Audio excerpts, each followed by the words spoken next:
బౌద్ధరామం పైన వైమానిక దాడులతో అక్కడి ఆర్మీ రెచ్చిపోయింది. 23 మంది ఈ దాడుల్లో మరణించారు. సుమారుగా 50 మందికి తీవ్రంగా గాయాలయ్యాయి. బౌద్ధరామంలో దాదాపుగా 150 మంది ఉన్నట్టుగా సమాచారం అందుతోంది. అయితే 2021లో ఆంగ్ సాన్ సూకీ ప్రభుత్వాన్ని కూలగొట్టింది సైన్యం. ఆ తర్వాత నుంచి కూడా సైన్యమే, అక్కడ మిలిటరీయే మయన్మార్ని రూల్ చేస్తోంది. 2021 నుంచి మయన్మార్లో దారుణాతి దారుణమైనటువంటి పరిస్థితులు నెలకొన్నాయి.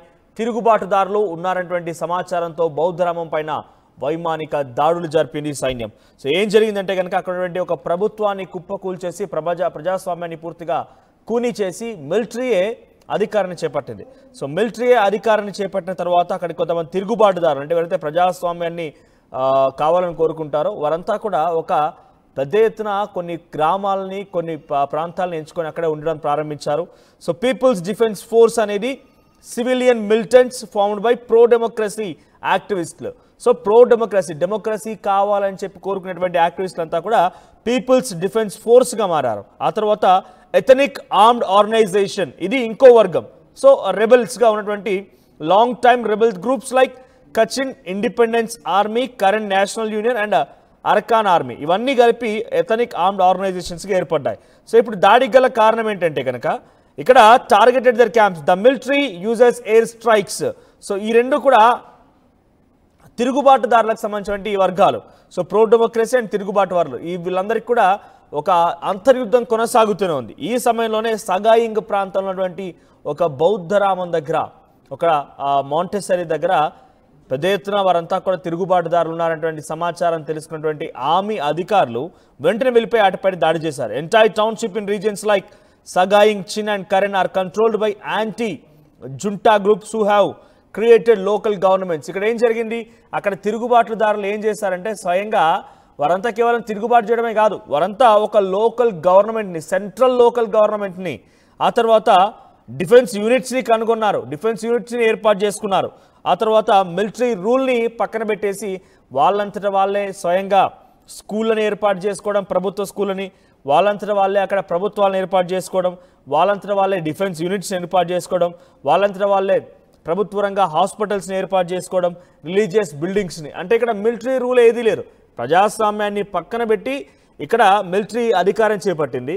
ఆ అధికారాన్ని నచ్చనటువంటి తిరుగుబాటుదారులు కాస్త కొన్ని ప్రాంతాలను ఎంచుకొని అక్కడ మొత్తానికి తమ ఆధీనంలోకి తీసుకొని వారంతా డిఫెన్స్ని ఏర్పాటు చేసుకోవడం, వారంతా ఒక ప్రత్యేకమైన ప్రభుత్వంగా ప్రకటించేసుకున్నారు. సో ఆ రకంగా ఉన్నటువంటి సిచ్యువేషన్లో ఆ ప్రభుత్వాలని, వాళ్ళ యొక్క ఎజెండాలని, మిలిటరీ రూల్నే మీరు తప్పుపడతారా, మిలిటరీ రూల్నే మీరు పక్కన పెడతారని చెప్పి ప్రస్తుతం తిరుగుబాటుదారులటువంటి కొన్ని ప్రాంతాలని ఎంచుకొని అక్కడ దాడులు చేసి ఎయిర్ స్ట్రైక్స్, వైమానిక దాడులతో అక్కడ పెద్ద ఎత్తున దాడులకు పాల్పడి 23 మంది మరణానికి కారణమయ్యారు, 50 మందికి చాలా తీవ్రంగా గాయాలయ్యాయి.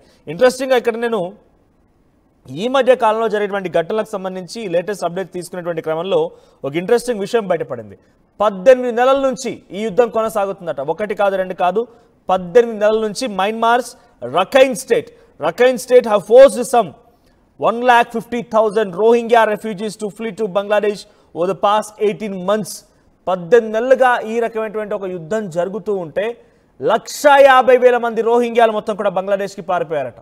150,000 మంది, ఒకరి కారు, ఇద్దరు కారు. సో ఆ రకంగా 18 నెలలుగా యుద్ధం జరుగుతున్నట్టుగానే చెప్తున్నారు. So this is the largest movement of Rohingya refugees into Bangladesh since 2017. 2017 నుంచి కూడా said Babar Baloch, spokesperson of UN Refugee Agency, briefing journalists. So he clarified that unlike the mass influx in 2017 when 7,50,000 Rohingyas fled deadly violence in Rakhine state. So చాలా పెద్ద ఎత్తున అక్కడ దాడులు జరుగుతున్నాయి. ఒక అంతర్యుద్ధం కొనసాగుతున్న క్రమంలో 150,000 మంది ఇప్పటికే అక్కడి నుంచి పారిపోయారట. సో ప్రస్తుతానికి అక్కడటువంటి సివిలియన్స్ ఎవరైతే వారంతా తిరుగుబాటుదారులుగా చెప్తున్నారు, తిరుగుబాటుదారుల పైన ఈ దాడిని పెద్ద ఎత్తున అక్కడ వారంతా కూడా ఒక మారణ హోమంగా, నరమేధంగా అభివర్ణిస్తూ ఉన్నారు. సో ప్రస్తుతానికి ఇంకా ఈ దాడులు కొనసాగుతున్నట్టు తెలుస్తుంది. ఒకసారి ఆ లైవ్ విజువల్స్ చూద్దాం.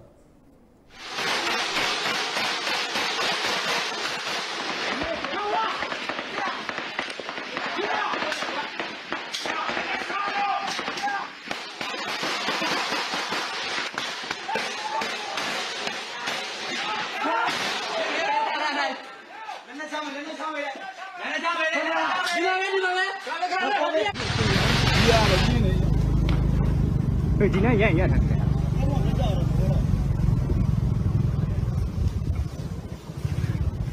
啊，好，也好嘛，搬一下也好嘛，搬一下也好嘛。啊，那都不来了，他们几米了，他们几米都不来了。哎呀，那个，哦，啥的来完了。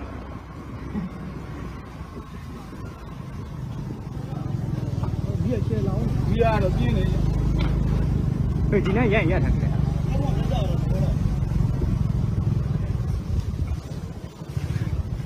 啊，好，也好嘛，搬一下也好嘛，搬一下也好嘛。啊，那都不来了，他们几米了，他们几米都不来了。哎呀，那个，哦，啥的来完了。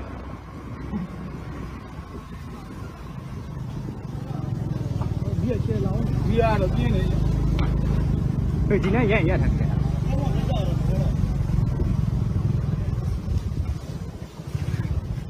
啊，好，也好嘛，搬一下也好嘛，搬一下也好嘛。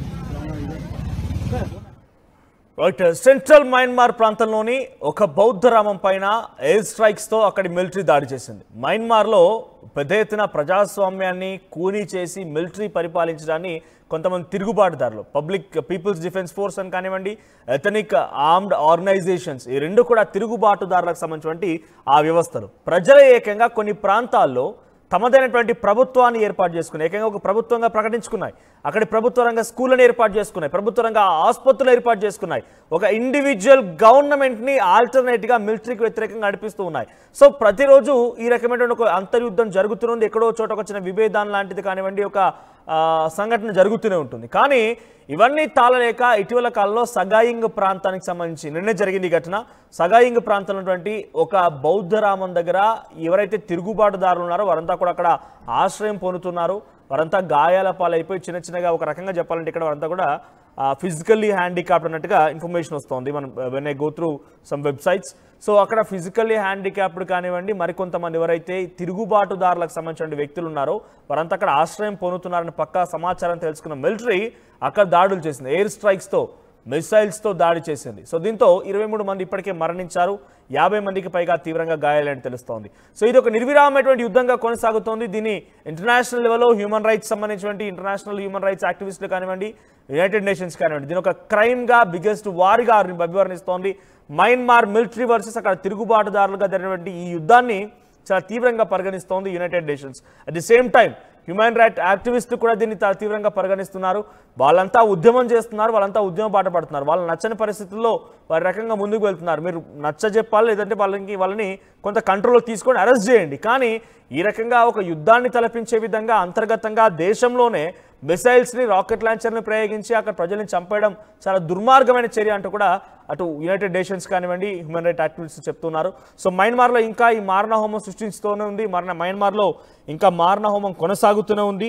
సో ప్రస్తుతానికైతే అక్కడ people's defence force and ethnic armed organisations రెండు కూడా మిలిటరీ పైన తిరుగుబాటు చేస్తున్నాయి. ఆ తిరుగుబాటుని వాళ్ళకు ఉన్నటువంటి స్వయం ప్రతిపత్తి అంటే వాళ్ళకి అధికారికమైనటువంటి స్వయం ప్రతిపత్తి లేదు.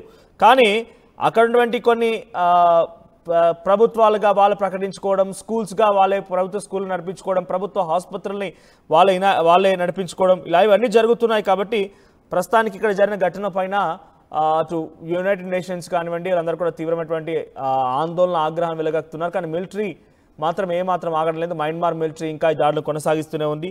ఎగ్జాక్ట్గా లింటాలు విలేజ్ దగ్గర, సగాయింగ్ టౌన్షిప్ దగ్గర, అది మయన్మార్ సెంట్రల్ మయన్మార్ నుంచి 35 కిలోమీటర్ దూరంలో ఉన్నటువంటి ఒక ప్రాంతం, ఒక చిన్న విలేజ్ అది లింటాలు విలేజ్ అనేటువంటి ఆ ప్రాంతం పైన ఒక్కసారిగా మిసైల్స్తో దాడి చేయడంతో సుమారుగా ఇప్పటికే అఫీషియల్గా సుమారుగా 30 మంది, అంటే నేను చెప్పేటువంటి ఈ వార్త చెప్పే సమయానికల్లా 30 మంది మరణించినట్టు తెలుస్తోంది. సుమారుగా 150 మందికి పైగా చాలా తీవ్రంగా చిన్న చితక గాయాలయ్యాయి. వారందరూ కూడా వెంటనే అక్కడి నుంచి సురక్షిత ప్రాంతాలకు తీసుకెళ్లి తరలించి వారందరూ కూడా